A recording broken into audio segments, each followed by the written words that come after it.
Traveling with cash through an airport can be very risky, and in this video, I'm going to show you how you could potentially lose all your money, but also give you some tips for hopefully avoiding the situation when traveling. Hey, it's Daniel Gillespie, a founder of Upon Arriving and travel blogger since 2014. If you like practical travel tips and reviews, be sure to subscribe and hit that little bell icon so that you don't miss out on anything. To understand what's happening here, it helps to have a brief understanding of civil forfeiture, which is a procedure that allows the government to seize property that is allegedly involved in a crime or illegal activity. In these cases, the government is the plaintiff and the property is the defendant, which leads to some really weird case names like U.S. versus 43 gallons of whiskey or U.S. versus $124,000 in U.S. currency. There are a few key things you want to know about civil forfeiture when traveling. The first is that the owner can contest the procedure, but in a lot of cases, the owner has the burden of proof to prove their own innocence. This is very different from a criminal case where the prosecutor has the burden of proof to show beyond a reasonable doubt that someone has committed a crime. The second thing to note is that you don't have to be convicted of a crime or even charged of a crime to have your assets seized. All the government has to show is probable cause that that money is connected to some type of illegal activity. And because this is a civil case, the standard of proof is lower than a criminal case, which means they only have to show the connection to criminal activity by a preponderance of evidence. And finally, you don't have a right to an attorney in a civil case, so you will have to pay for your own attorney if you choose to go that route. So why does the government use civil forfeiture? Well, they use it to file cases against property that would not be reachable through criminal forfeiture. So this is often targeted at property of criminals located outside the U.S. because their assets have a tendency to flow back into the U.S., which is why this is so relevant to travelers. It's worth noting that civil forfeiture is very controversial because a lot of people believe that it's unconstitutional and in violation of various amendments. And to make matters even worse, it can lead to a lot of heartbreaking stories, like there was a 58-year-old grandfather out of New Orleans who had about $30,000 of his life savings seized while he was just trying to buy a used truck for a business. So, citizens who have nothing to do with criminal activity can often be the victims of this procedure. So how could you potentially lose your cash? Well, the whole scenario would work something like this. You're going through security, you have wads of cash and say your carry-on and you push it through the x-ray machine. A TSA agent notices that and then decides to flag it. And you might be wondering, well, how much cash would actually cause a TSA agent to flag this? And you may be thinking, upper 5 figures or 6 figures, but actually that amount can be a lot lower. So I saw one report of as low as $6,000 being subject to an airport seizure. So the amount is probably a lot less than you think. And while it is true that TSA is not concerned about criminal matters, they're primarily concerned about keeping, dangerous explosives out of planes. But if they do see something shady, then they often will contact local law enforcement to let them know what's going on.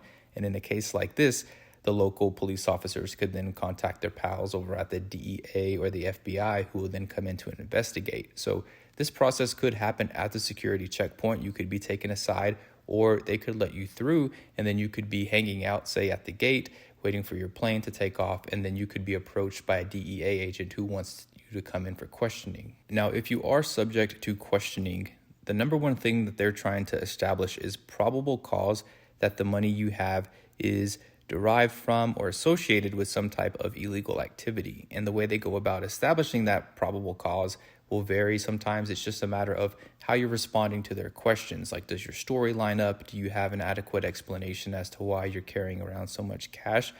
Other times, though, they could use something like a police search dog who might be able to come in and maybe even pick up traces of drugs on your cash.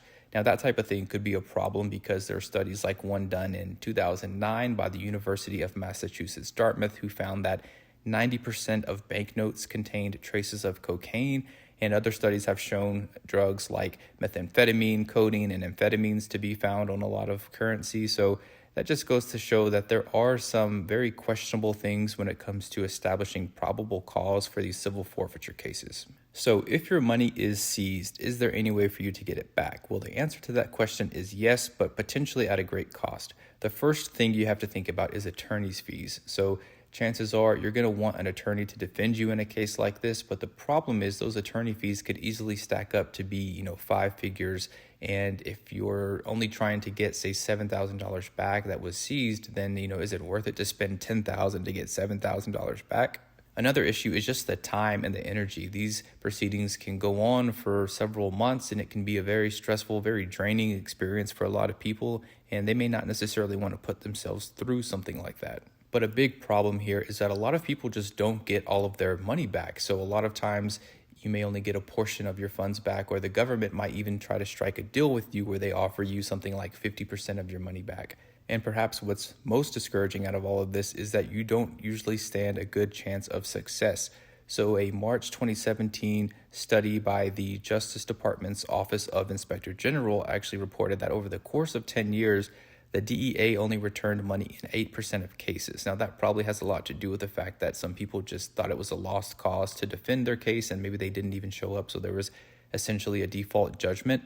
But even if you look at the stats for people who did actively fight their cases, their success rate was still under 50%. So in these civil forfeiture cases, there's a good chance that you will lose. And not only that, but you may be out attorney's fees, which could put you in the hole even worse than you were whenever you lost your money. So here's some quick tips when traveling with cash. The first thing is to bring documentation for everything that you possibly can. So if you are going to, say, buy a used car, make sure that you have all of the paperwork, all of the printouts, everything you could think of to really prove your case that you're using this cash to go buy something in another location.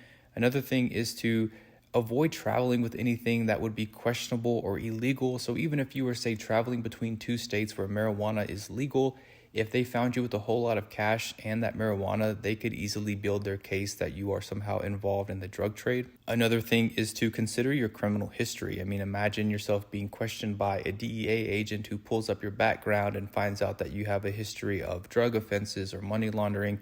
Well, that's just going to make their quest to prove probable cause even stronger. So you're going to find yourself in a more of an uphill battle. If you do decide to travel with cash, try to keep it at a very minimum amount. Personally, I only travel with usually a couple $100. I would really try to not go above, a couple thousand, because like I said, there's sources out there that say that the seizure amount could be just a few $1,000s. So anytime you get into that amount, you're potentially at risk. Make sure that you avoid putting your cash in your checked baggage. It could be tempting to go that route just so that you could avoid security altogether, but there's the risk of you losing your baggage or someone getting access to it and stealing your cash. And even if you have some type of baggage protection policy, cash is usually excluded from those terms, so you wouldn't really have protection anyways. And finally, remember that if you're going through Customs and Border Protection, they will require you to declare currency that exceeds $10,000.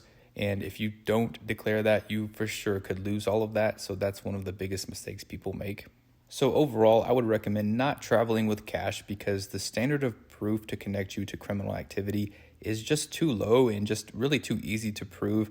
Also, with probable cause, it's very murky at times, and the process for getting your money back is very uncertain and potentially very costly as well. So I would avoid traveling with more than, say, a few $100 if possible. And if you do have to travel with more cash, then make sure that you go above and beyond to have all the supporting documentation that you would need to explain why you have so much cash. So that's it on the risks for traveling with cash. I hope you found this video helpful, and in the future, if you ever need to travel with a lot of cash, be sure that you take a lot of this into consideration so that you don't end up losing out on a lot of money.